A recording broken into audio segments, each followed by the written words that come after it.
Hello class, welcome back बच्चों।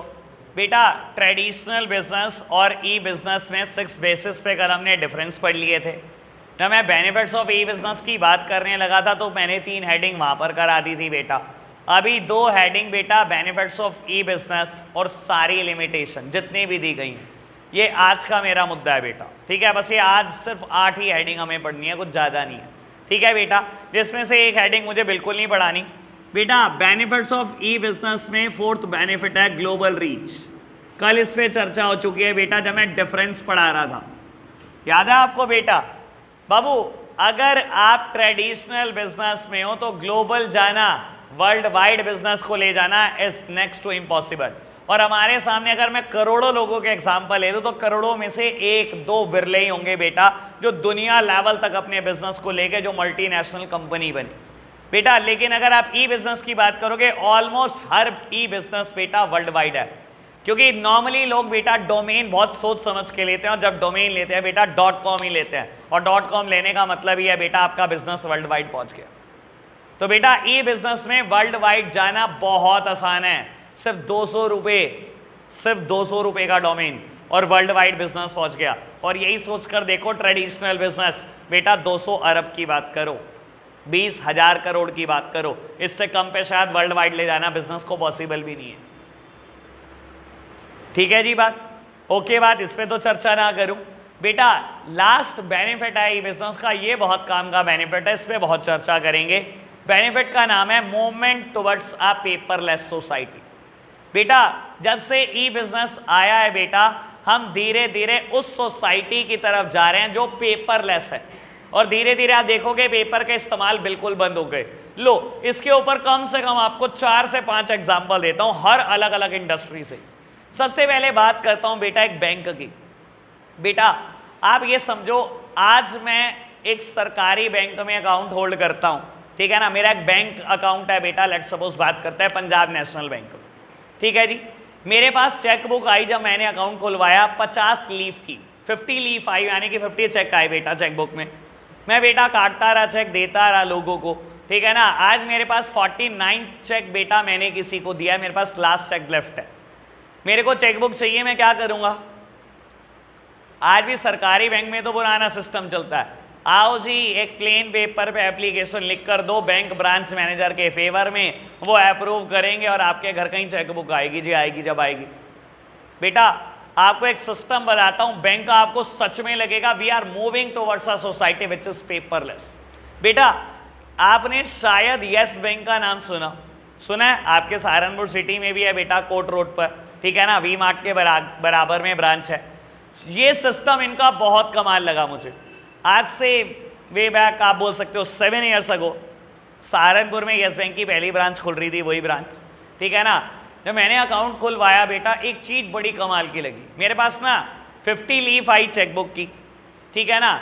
मैंने जैसे ही 45 नंबर का चेक काट के दिया किसी पर्सन को, उसने बेटा मेरी बैंक ब्रांच में प्रेजेंट करा, 5 दिन के बाद मेरे घर चेकबुक आ गई। नहीं, 51 चेक नंबर से लेकर 100 तक। मैंने कहा ये क्या हुआ, मैंने कब कहा इनको कि मुझे चेकबुक की जरूरत है? ऐसे ही मेरा जाना होता रहा बेटा। एक दिन मैंने बैंक ब्रांच ऑफिशियल को पकड़ ही लिया, मैंने कहा सर ये बताना ये चेकबुक ऑटोमेटिकली मेरे पास कैसे आ गई? कहता है हमने ना सिस्टम में कमांड लगाई हुई है हर पर्सन के, कि जैसे ही बेटा वो 45 नंबर का चेक प्रेजेंट करेगा, एक न्यू चेकबुक उसको 50 लीफ की और इशू कर दी जाए। आपको नहीं लगता बेटा उसके लिए तो ये ई बिजनेस ही है बेटा? We are moving towards a society which is paperless. हम उस सोसाइटी की तरफ जा रहे हैं जो धीरे धीरे पेपरलेस होती जा रही है। हमें एप्लीकेशन ही नहीं देनी पड़ी। पुराने जमाने में तो मैं एप्लीकेशन देता था, और आज की तारीख में आप देखोगे बेटा हर बेटा बैंक के पास एम बैंकिंग की फैसिलिटी है, ई बैंकिंग की फैसिलिटी है, ठीक है ना। वो बात बेटा खैर मैं बोलता हूँ यार हमारे सिस्टम की कमी है कि इन्होंने आज तक मोबाइल बैंकिंग को अपडेट नहीं करा।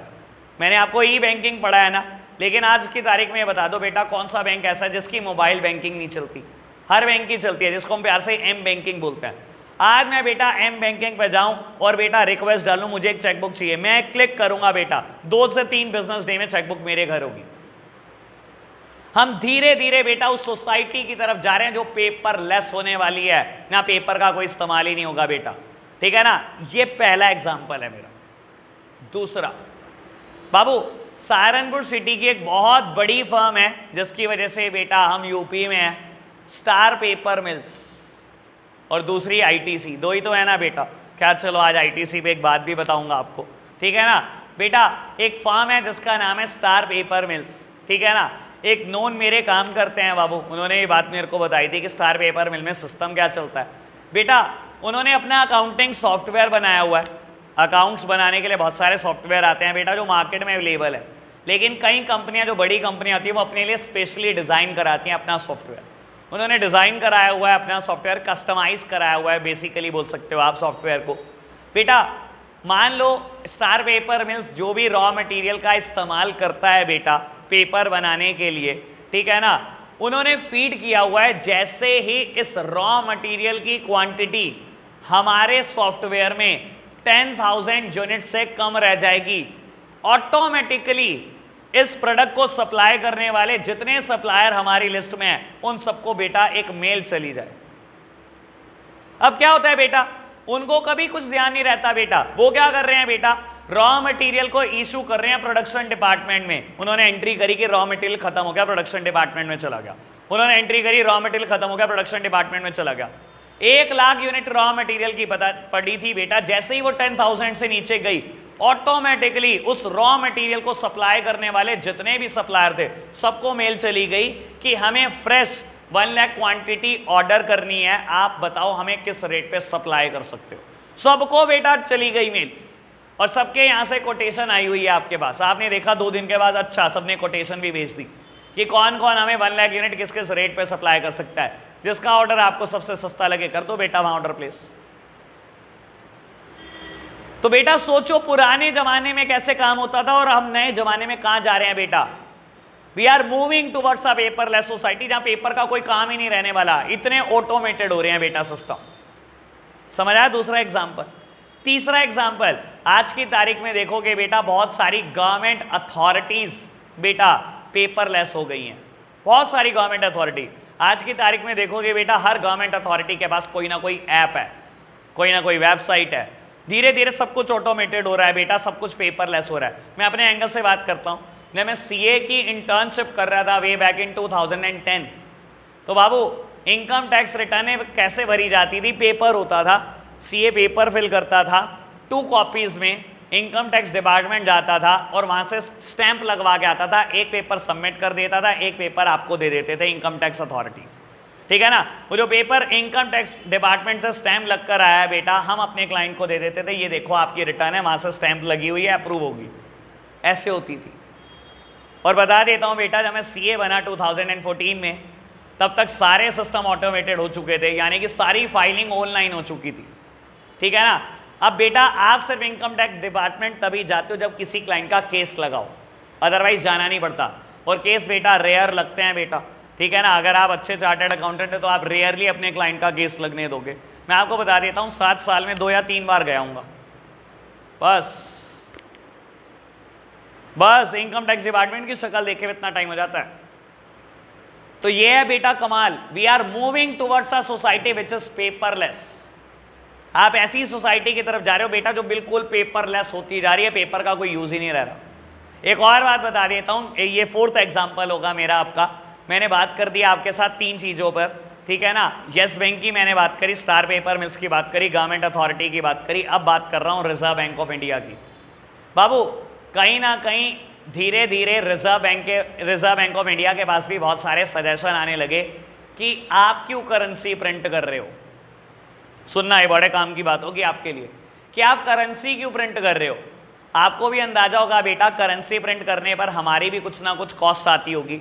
अगर आरबीआई बेटा एक 2000 रुपये का नोट प्रिंट कर रहा है बेटा, तो आप पेपर क्वालिटी बड़ी यूनिक होती है, आपको भी पता है। इंक बेटा बहुत यूनिक होती है उसकी, ठीक है ना। डिज़ाइनिंग बड़ी यूनिक होती है। आरबीआई लगभग ये 2000 का नोट प्रिंट करने के लिए 100 से 200 रुपये खर्च कर देता है। एक नोट प्रिंट करने का खर्चा तो कितने करे होंगे डीमोनेटाइजेशन में। आपको बता देता हूँ 10 रुपये का सिक्का बनाने का खर्चा 12 रुपये है। 1 रुपये का सिक्का बनाने का खर्चा 2 से 2.5 रुपये है। सर हर करेंसी को प्रिंट करने की कुछ ना कुछ कॉस्ट रहती है। एक इंसान ने आरबीआई को भी सजेशन दे डाला कि आप करेंसी प्रिंट ही क्यों कर रहे हो, व्हाई नॉट कि आप ऐसा कर दो कि इंडिया में हर रेजिडेंट को एक वॉलेट इशू कर दो, यूपीआई वॉलेट, और सारी ट्रांजैक्शन ऑनलाइन, करेंसी खत्म इकोनॉमी से। और धीरे धीरे ध्यान रखना बेटा, ऐसा हो सकता है हम ही वो जमाना देख लें कि करेंसी खत्म ही हो गई इकोनॉमी से। We are moving towards a society which is paperless. Sir हमने कितने वॉलेट पे अकाउंट बनाया होता है अपने, तो अगर गवर्नमेंट ऑफ इंडिया अपने एक वॉलेट देते तो उसमें दिक्कत क्या है? सर आपकी सिटी में तो नहीं, लेकिन यकीन मानना बेटा, कोविड के बाद से मुंबई की गलियों में काम करने वाले बेटा vendors, vegetable suppliers, fruit supplier, सबने बेटा यूपीआई के टैग लगाए हुए हैं। वो बहुत एजुकेटेड सिटी में रह रहे हैं लोग। आप वो 1 किलो सेब बेचते हैं, कहते हैं यूपीआई कर दो, कैश मत दो।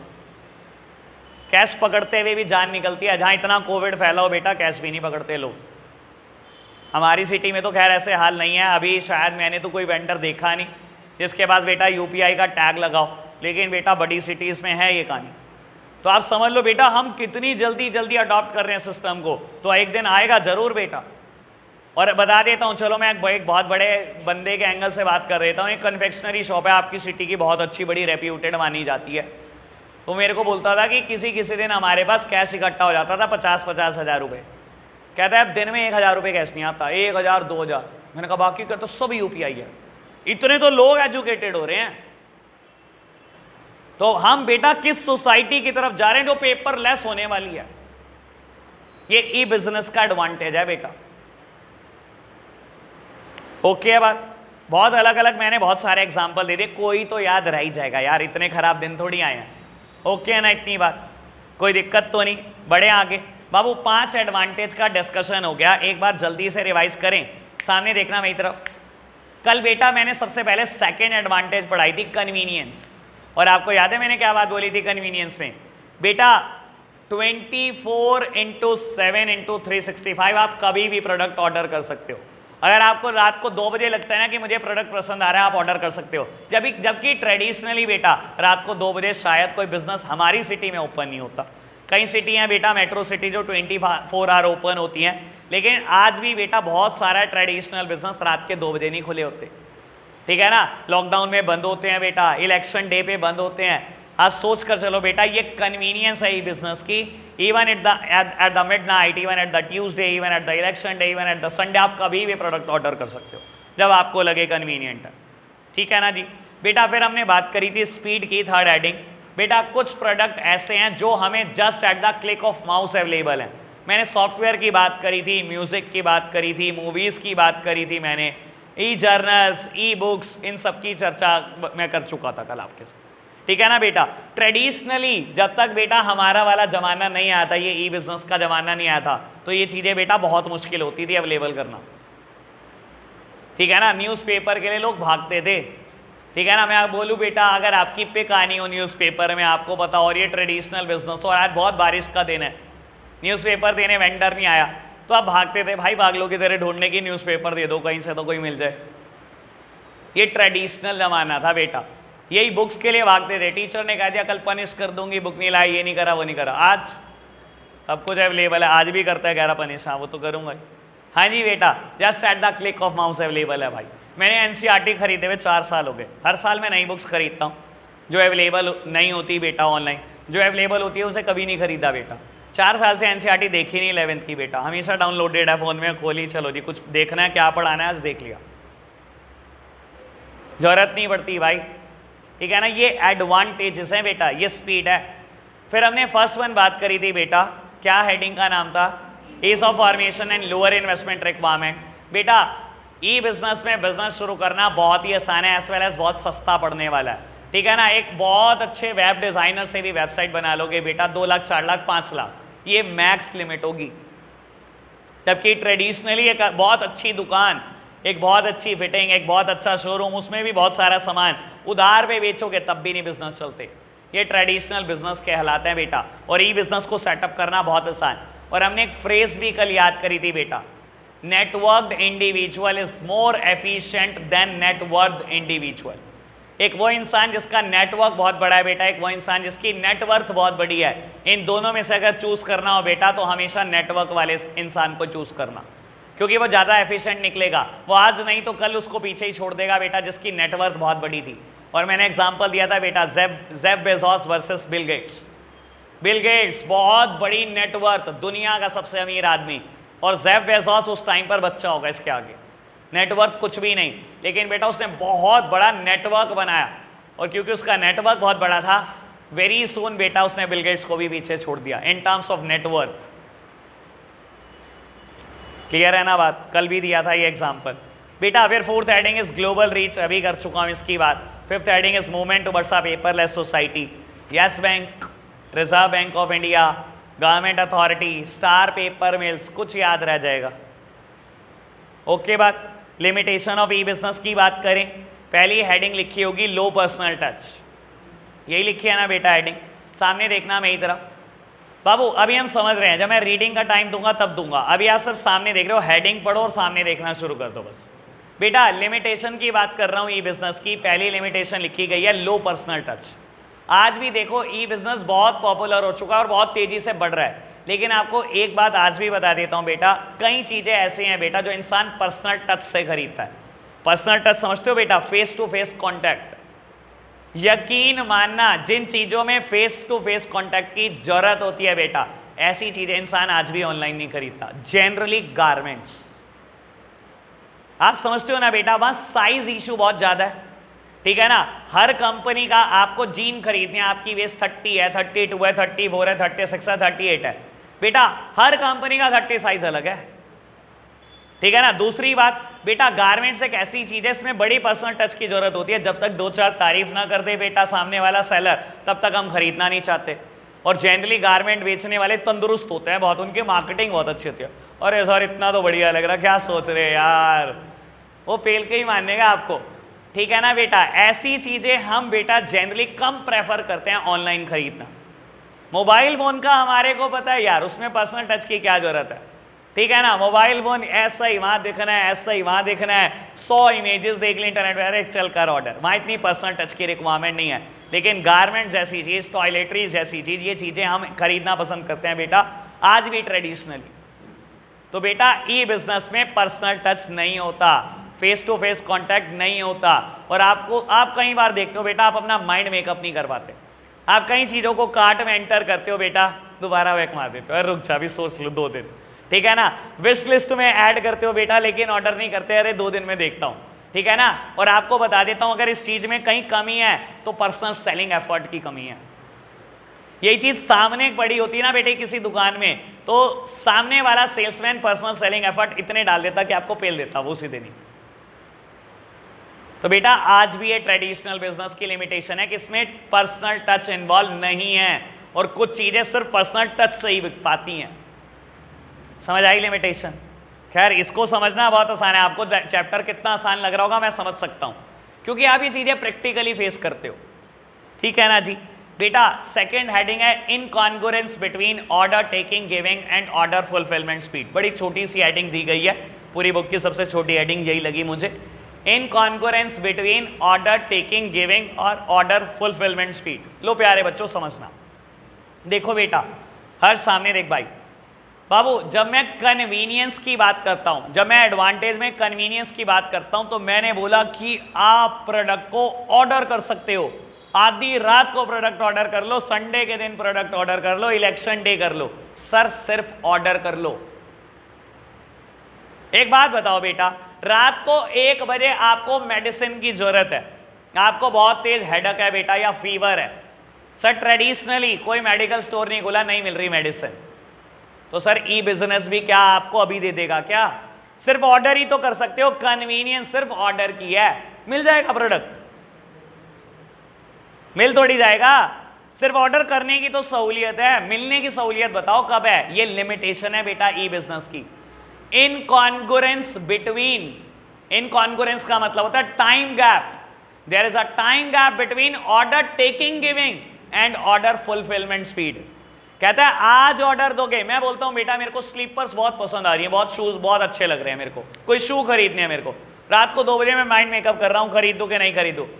ट्रेडिशनली अगर दुकान नहीं खुली तो ई बिजनेस कौन सा रात को 2 बजे शू दे देगा? अगर ऑर्डर करूंगा तो बेटा 3 दिन लगा देगा, इससे बेटर है बेटा 8 बजे सुबह दुकान खुल जाएगी, ले लेना। बेटर तो फिर ट्रेडिशनल बिजनेस हुआ ना इस सेंस में, उसकी स्पीड मुझे लगता है इससे अच्छी हुई बेटा। कन्वीनियंस की बात करो तो कन्वीनियंस ट्रेडिशनल बिजनेस में ज्यादा हुई बेटा। जब वहां हेडिंग लिखोगे ना एडवांटेज में कन्वीनियंस, तो बस इतनी बात लिखना कि आप प्रोडक्ट ऑर्डर कर सकते हो कभी भी, बस इस बात की कन्वीनियंस है, प्रोडक्ट मिल नहीं जाएगा, वो लिमिटेशन है। इनकॉन्ग्रुएंस बिटवीन, इनकॉन्ग्रुएंस मतलब there is a time gap between order taking giving and order fulfilment speed. बेटा टाइम गैप है ऑर्डर देने में और ऑर्डर को फुलफिल करने में कम से कम 3 बिजनेस डे। बहुत अच्छी कंपनी हो तब भी 3 बिजनेस डे, कबाड़ा हो तो 7-8 दिन तो लग ही जाएंगे भाई। समझ आई बात? मेरा ख्याल इस लिमिटेशन में कोई दिक्कत आई नहीं होगी आपको। बढ़े आगे देख लो, अगर कोई समस्या तो मैं रिपीट करूं। ओके बात बाबू। थर्ड हेडिंग जो आपकी बुक में दी गई है, कहता है need for technology capability and competence of party to e business. लो बेटा बड़े काम की बात। बाबू एक बात बता देता हूं, एक लिमिटेशन है ई बिजनेस की। आज भी आप देखते हो बेटा, जरूरी नहीं है कि हमारी एज के लोग ये बिजनेस कर रहे हैं। हमारे से पुरानी जनरेशन बैठी है, हमारे फादर वाली जनरेशन, और हो सकता है बेटा कई बच्चों के केस में उनके फादर से फादर वाली, दादाजी वाली जनरेशन भी बैठी हो। बेटा क्या वो ई बिजनेस कर सकते हैं?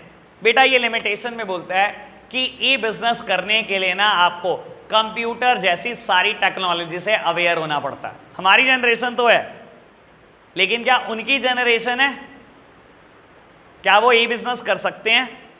क्या वो कंप्यूटर से अवेयर हैं? आप, मैं कहता हूं ज्यादा दूर के जाते हो, आपकी फैमिली में आपके दादाजी हैं बेटा, मान लो अलाइव हैं, ठीक है, या आपके फादर हैं। कई बार आप देखते हो, आप उन्हें कहते हो स्मार्टफोन ले लो, पापा ले लो या दादाजी स्मार्टफोन ले लो, क्या कहते हैं? अरे मैं ठीक हूँ कीपैड पे, मुझे नहीं जाना, ठीक है ना, मुझे अवेयर ही नहीं होना, ठीक है ना। एक एज के बाद ना इंसान सीखना बंद कर देता है, मानते हो ना? एक एज आती है जिसके बाद ना शौक खत्म हो चुके होते हैं जिंदगी से। 50 प्लस कह लो, मेरी नज़र में 50 प्लस एक ऐसी एज है, उसके बाद इंसान सीखना नहीं चाहता कोई नई चीज़।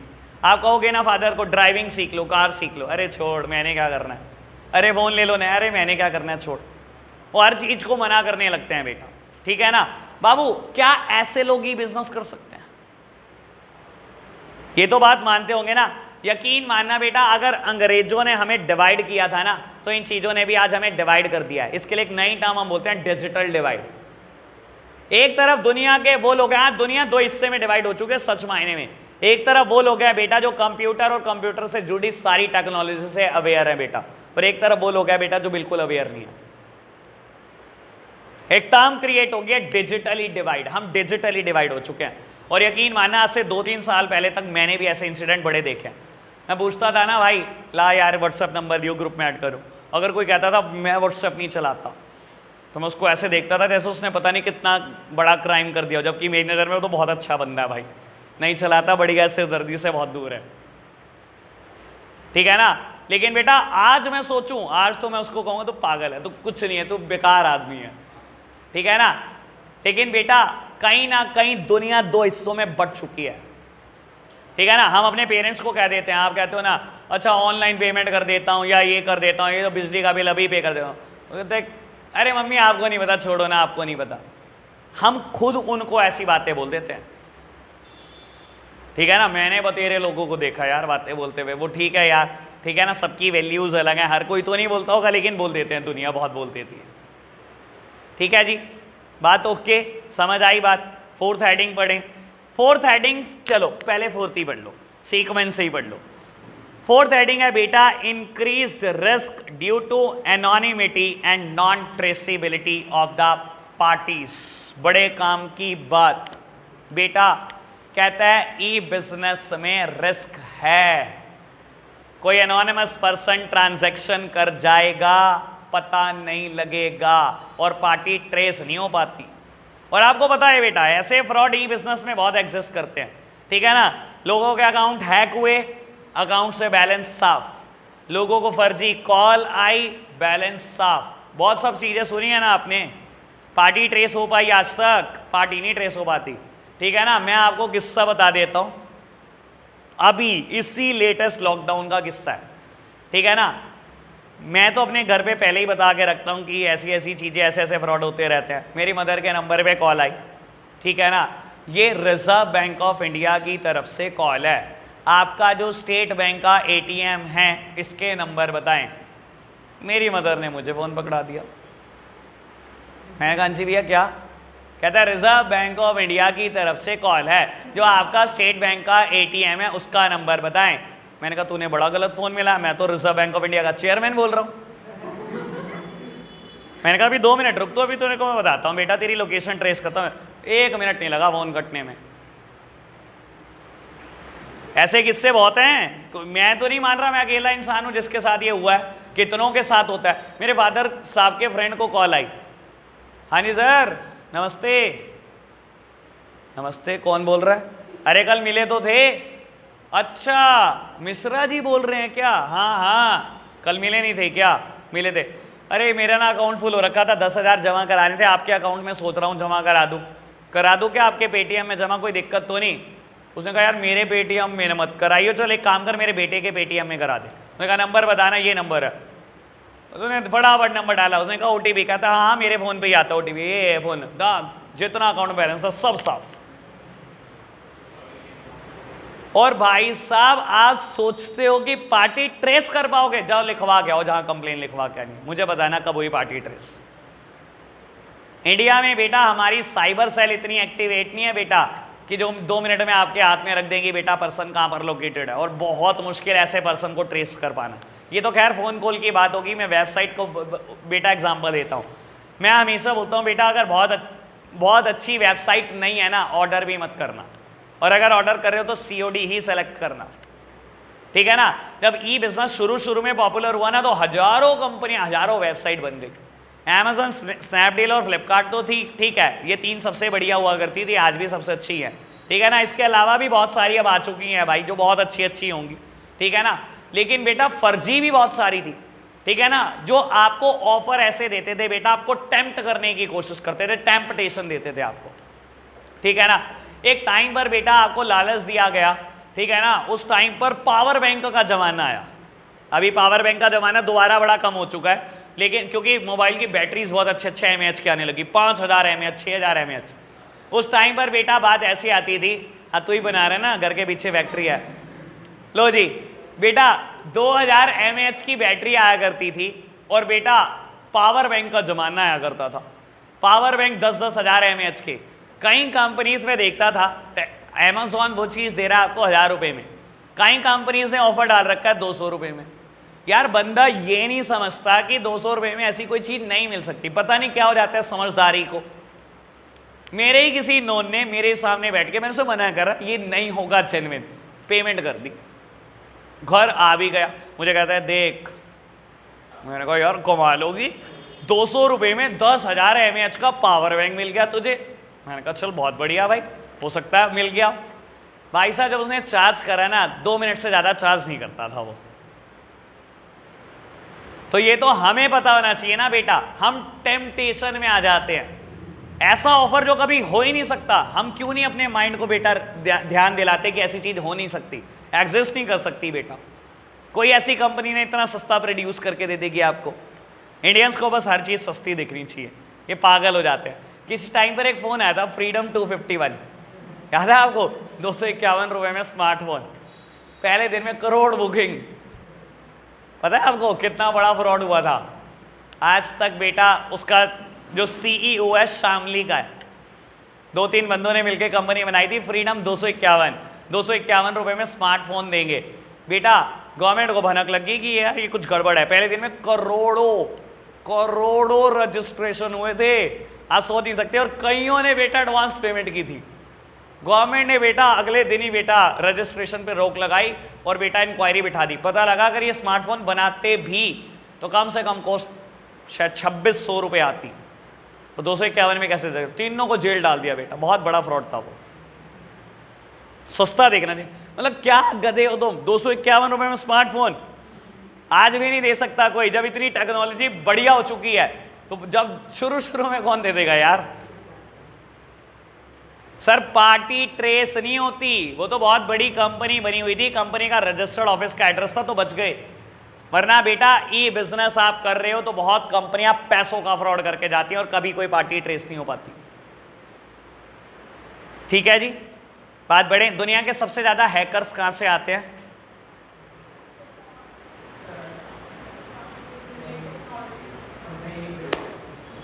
Russia only. और सबसे ज्यादा इथिकल हैकर्स जो हैकर्स को रोकते हैं, इंडिया ओनली।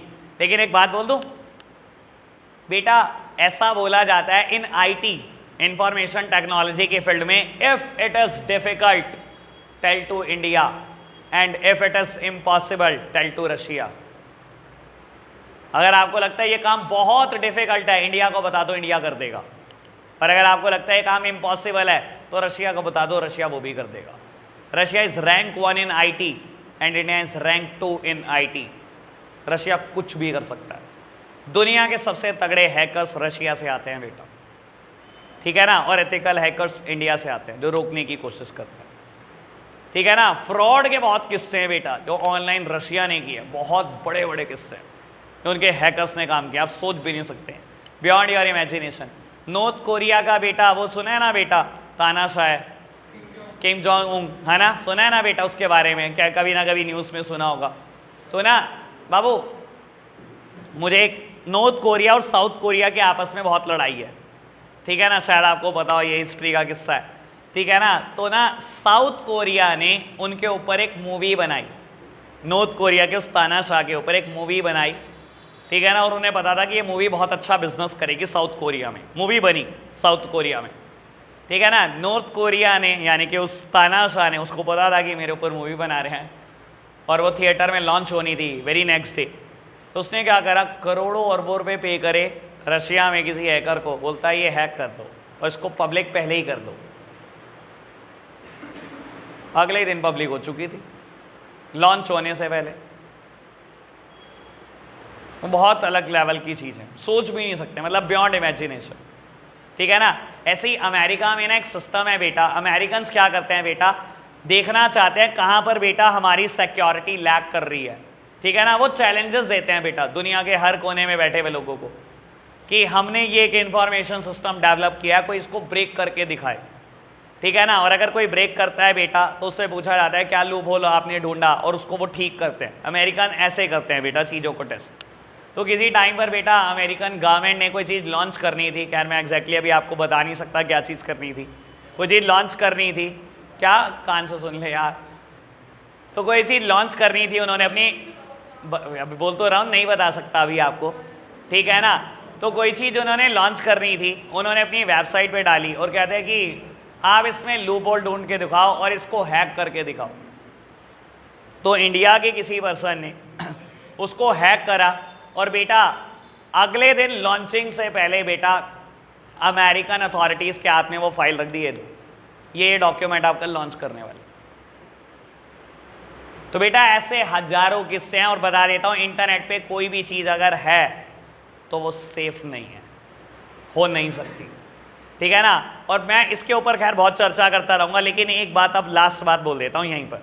बाबू आपने कभी जीमेल पे अपना अकाउंट बनाया, ईमेल बनाई है, ईमेल कभी, ईमेल तो बनाई होगी ना। ईमेल बनाते टाइम क्या क्या चीज़ें आपसे मांगता है, name, last name, date of birth, आपका जेंडर, आपका फ़ोन नंबर, ठीक है ना। और जो पॉसिबल आप ईमेल एड्रेस रखना चाहते हो, यूज़र आईडी आप रखना चाहते हो, और बेटा बाद में पासवर्ड पूसवर्ड मांगेगा, यही, ठीक है। लास्ट ऑप्शन जो मेल बनाने से पहले आता है, क्या लिखा आता है, ठीक है ना। क्या आप सारी टर्म्स एंड कंडीशन से एग्री करते हो गया एग्री। चलो आज पढ़ें। सर पढ़ के तो देखो कभी, क्या जाता क्या पढ़ने में। सर आप क्या मानते हो इंटरनेट पे हर चीज सेफ है? एक बार ना ये टर्म्स एंड कंडीशन जरूर पढ़ लेना, एक बार फेसबुक की भी प्लीज मेरे कहने से, एक बार इंस्टाग्राम की भी, स्नैपचैट सबकी पढ़ लेना। आपको लगता है मैंने ये डिलीट का बटन दबाया, डिलीट डिलीट। आपको पता है भाई साहब उनके सिस्टम कितने बड़े हैं, उनका डेटाबेस कितना बड़ा है, उनके पास बैकअप फैसिलिटीज कितनी बड़ी है। सोच सकते हो क्या आप? सोच सकते हो? अगर अगले 100 साल तक भी आप चीजें डाल लो ना, तो उनके पास इतने बड़े इंफॉर्मेशन सिस्टम है, वो कहीं नहीं जा रही। करते रहो डिलीट आप। और आपको बता देता हूं, जब हम कोई पिक पोस्ट कर देते हैं इंस्टाग्राम पर, उसके बाद हमें लगता है यार अच्छी नहीं आई थी पिक, डिलीट कर दी, इंस्टाग्राम के डेटाबेस से डिलीट। आज टर्म्स एंड कंडीशन पढ़ लेना, जितना राइट आपका उस पोस्ट पर है उतना ही राइट आप इंस्टाग्राम को दे चुके होते हो। Equal right, equal. और मुझे कुछ गधों का क्राइटेरिया समझ नहीं आता। कभी जिंदगी में डिनाई करना सीखा है? ऐप डाउनलोड करेंगे, ऐप कहेगा मुझे एक्सेस दे दो सारे कॉन्टैक्ट का, अलाउ। मुझे एक्सेस दे दो गैलरी का, अलाउ। मुझे एक्सेस दे दो लोकेशन का, अलाउ। अबे बेवकूफो, कभी जिंदगी में ना करना सीखो। लर्न टू से नो। तुम्हें कौन पढ़ा लिखा कह देता है, मुझे समझ नहीं आता। एक दिन मेरे पेटीएम में कुछ कमी आ गई, मैंने पेटीएम दोबारा डाउनलोड करा, पेटीएम ने कहा एक्सेस दे दो कॉन्टैक्ट का। मैंने कहा चल यार कॉन्टैक्ट दे देता हूँ, कभी रिचार्ज करना पड़ता है भाई के फ़ोन में, कभी किसके फ़ोन में, तो कॉन्टैक्ट का कुछ नहीं आता। मैंने कहा ले कॉन्टैक्ट एक्सेस। उसने कहा लोकेशन। मैंने मन में सोचा बारात में तो राचा नहीं था तू मेरी, डिनाई। उसने कहा गैलरी। मैंने कहा तुझे क्या करना है भाई पेटीएम को मेरी गैलरी का, डिनाई। चलेगा नहीं पेटीएम, चला के देख लेना चलेगा। अलाओ अलाओ अलाओ अलाओ, मतलब मुझे नहीं समझ में आता भाई, क्या बोलूं मैं आपको। हर चीज को अलाओ, लोकेशन का एक्सेस दे रहे हो और फिर कहते हो इंटरनेट पे हर चीज सेफ है। हम बड़े बड़े ऐप लॉक लगाते हैं, ऐप लॉक की टर्म्स एंड कंडीशन तो पढ़ लो, उसी को सब कुछ दिया होता है एक्सेस, पूरे एक्सेस उसको दिए होते हैं, और हम ऐप लॉक लगा के कहते हैं हम सेफ हो गए, बस फैमिली से, बस। और क्या गलत थोड़ी बोल रहा हूँ, 1001% बात सच बोल रहा हूँ, ठीक है ना बेटा। इंटरनेट पे कोई चीज सेफ नहीं है, और हर चीज का रिस्क और थ्रेट आ सकता है, कभी भी अराइज हो सकता है, आप सोच नहीं सकते कब अराइज हो जाएगा, ठीक है जी। अभी इसके ऊपर मैं आप बता रहा हूं, आज मैं अभी पेंडिंग छोड़ रहा हूं बात, अभी तो मैं आगे एक बात कर रहा हूं, लेकिन ये डिस्कशन मैं दोबारा करूंगा, आज से 1 दिन बाद, आज से 2 दिन बाद मैं करूंगा जरूर, ठीक है ना। और फिर इससे भी ज्यादा डिटेल्ड बात बताऊंगा आपको। चलो जी बेटा, बात कर रहा हूं 5th हेडिंग पे। बेटा हेडिंग का नाम है पीपल रेसिस्टेंस। बेटा बहुत काम की बात, कहता है आज भी, इधर देखना मेरी तरफ बेटा, आज भी दुनिया रेसिस्ट करती है, आज भी दुनिया ई बिजनेस से डरती है, ठीक है ना। मुझे बाकी का नहीं पता बेटा, चलो खैर, लेकिन मैं अपनी बात जरूर करूंगा। बेटा दुनिया रेसिस्ट करती है, अच्छा हर एक की ना एक लिमिट होती है ई बिजनेस पे या ऑनलाइन कोई प्रोडक्ट ऑर्डर करने की। मैं अगर देखूं किसी वेबसाइट पे COD फैसिलिटी नहीं है तो मेरी एक लिमिट है, मैं 5,000 10,000 तक का रिस्क ले सकता हूं। हर एक का रिस्क एपेटाइट अलग होता है ना, कोई बेटा 20,000 50,000 का ले सकता है, कोई 500,000 का ही ले सकता है, हर एक का रिस्क एपेटाइट अलग है, ठीक है ना। यकीन मानना, कितने लोग आपको लगता है बेटा ऑनलाइन शॉपिंग करते हैं? 50% होंगे इंडियंस, मानते होंगे ना? 50% तो नहीं होंगे ना आज भी। कितने एजुकेटेड होंगे, पर आज भी 50% नहीं होंगे, 30%, 40%, 50%, 30-40% के बीच में होंगे। सर बाकी दुनिया क्या कर रही है? आज भी रेसिस्ट कर रही है, आज भी रेसिस्ट कर रही है। क्यों बेटा? उनको डर लगता है ऑनलाइन फ्रॉड से, उनको लगता है बेटा दिखाया जाएगा कुछ और आएगा कुछ और बहुत बार होता होगा ऐसा, ठीक है ना। मेरे साथ भी हुआ था एक बार, मैं बता नहीं रहा, लेके सेट भी, तुम हंसते हो यार, फिर क्या फायदा बताने, सेट भी आएगा हंसे तो, हाँ ठीक है। देखो पहले हंसना शुरू कर दिया, मेरे साथ हुआ हुआ फ्रॉड तो तुम्हें जानना है। एक दिन मैंने टाल ऑर्डर करे बेटा, टावल ऑर्डर करे, ठीक है ना। अब दिखाया कुछ और, भेजा कुछ और, हैंकी भेज दिया उठा के कदम। वे भाई सेट बी का नाम नहीं पता तुम्हें, अभी तुम देखो हैं। हाँ मैंने टावल ऑर्डर करे, पता हैंकी भेज दिए भाई। उसके बाद से मैं रेसिस्ट कर रहा हूँ, मेरा दिल नहीं करता है, धोखा देते हैं, गंदे लोग हैं। हाँ जी बेटा, चलो जी लास्ट हेडिंग बेटा, फिर छुट्टी करेंगे बेटा। एथिकल फॉल आउट्स, कहता है इथिकली कमी है ई बिजनेस में। बेटा एनसीईआरटी से अच्छा एग्जाम्पल कोई दे नहीं सकता। मैं एग्जाम्पल का पहले ही एनालिसिस कर देता हूं, फिर रीड करेंगे पूरी स्टेटमेंट। मेरी तरफ देखना बेटा, एक स्टाफ है किसी ऑर्गेनाइजेशन की नोन एज सबीना। सबीना किसी ऑफिस में काम करती है बेटा, ठीक है ना। सबीना ना एक दिन बेटा ऑफिस गई, बॉस ने क्या करा, उसकी ईमेल की कॉपी निकाली, उसकी ईमेल से प्रिंट निकाला है और उसको भेज दिया, उसको दिखाने लग गया। कहता है अच्छा so you are planning to quit, you may quit right now. आप प्लान कर रहे हो क्विट करने का ऑर्गेनाइजेशन, ये लो मैं आपको जॉब से अभी निकालता हूं। सबीना शॉक्ड हो जाती है कि मेरे बॉस को ये कैसे मिल गई मेरी ईमेल। बेटा उसने क्या किया, सबीना ने लास्ट डे अपनी फ्रेंड को ईमेल करी थी ऑफिस के कंप्यूटर से कि मैं प्लानिंग कर रही हूँ कि मैं ऑर्गेनाइजेशन छोड़ दूँ, मुझे कहीं से जॉब का ऑफर आ रहा है ये वो, ठीक है। आज की तारीख में बेटा मोस्ट ऑफ द ऑर्गेनाइजेशन एक सॉफ्टवेयर यूज करती है नोन एज इलेक्ट्रॉनिक आई। पता नहीं होता बेटा, एम्प्लॉय को नहीं पता होता, एम्प्लॉय बहुत सीधा। इलेक्ट्रॉनिक आई वो क्या करता है सॉफ्टवेयर, आपने जो कुछ भी लॉगिन करा है उसका सारा पासवर्ड रिकॉर्ड करता रहता है। आप कितनी बार पासवर्ड चेंज कर लो उसके पास पहले ही होता है, चाहे ईमेल हो, चाहे आपकी फेसबुक हो, चाहे इंस्टाग्राम हो। आपने बेटा कल ईमेल लॉगिन करी, आज उसी ईमेल से प्रिंट आउट निकाल कर बॉस ने आपको दे दिया। So you are planning to quit, you may quit right now. आप प्लान कर रहे हो क्विट करने का, मैं भी निकालता हूं नौकरी से। बेटा मैं नहीं कहता कि चलो बाकी गेम छोड़ दो, मैं ये पूछ रहा हूं क्या ये इथिकल है किसी की पर्सनल मेल को एक्सेस करना? कितना को इथिकल है ये बात, मैं नहीं समझता ये इथिक्स है, ठीक है ना। मतलब मैं तो मानता हूं बेटा कई पेरेंट्स आपको अपने बच्चों को इतनी फ्रीडम देते हैं वो बच्चे का फोन को हाथ नहीं लगाते, और हाल देख लो बेटा ऑर्गेनाइजेशन आपकी हर पर्सनल चीज को पता करके रखती है। दिस इज नॉट एथिक्स, ठीक है ना जी।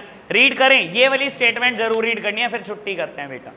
बाबू कहता है so you are planning to quit. बेटा प्लीज ये जरूर पढ़ना, ये बहुत अच्छा लिखा गया। So you are planning to quit, you may as well quit right now, said the HRM, showing her a copy of email that she had written to her friend. Sabina was both shocked and stunned as to how her boss got through her email account. Nowadays, companies use an electronic eye to keep track on the computer file you use, your email account, the website you visit. Is it ethical? समझ आई बात? पूरा समझ आया ना क्या किस्सा है ये? ओके बात सर, सारी लिमिटेशन खत्म हो जाती हैं, आज का टारगेट भी पूरा हो जाता है। तो आज के लिए हम इतना ही रखते हैं बच्चों, बाय बाय।